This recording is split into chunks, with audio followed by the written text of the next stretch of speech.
വളരെ ആശങ്കാജനകമായ മറ്റൊരു വാർത്ത വരുന്നത് സംസ്ഥാനത്ത് വീണ്ടും നിപ്പ ബാധ എന്ന സംശയം. മലപ്പുറം സ്വദേശിയായ 15 വയസ്സുള്ള കുട്ടിയിലാണ് നിപ്പ സംശയിക്കുന്നത്. കോഴിക്കോട് സ്വകാര്യ ആശുപത്രിയിൽ ചികിത്സയിലാണ് കുട്ടി.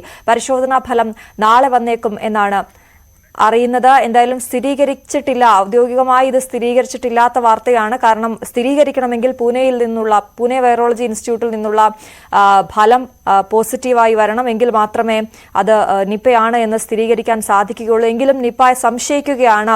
ഇപ്പോൾ രോഗലക്ഷണങ്ങളോടെ ഒരു കുട്ടി ചികിത്സയിലാണ് എന്ന വിവരമാണ് നമുക്ക് ലഭ്യമാകുന്നത്. ഏറ്റവും ഗൗരവമുള്ള ഒരു വാർത്തയാണിത്. നിപ്പ ബാധയെന്ന് സംശയിക്കുന്ന കുട്ടി ചികിത്സയിലാണ് ഉള്ളത് എന്നാണ് നമ്മൾ മനസ്സിലാക്കുന്നത്.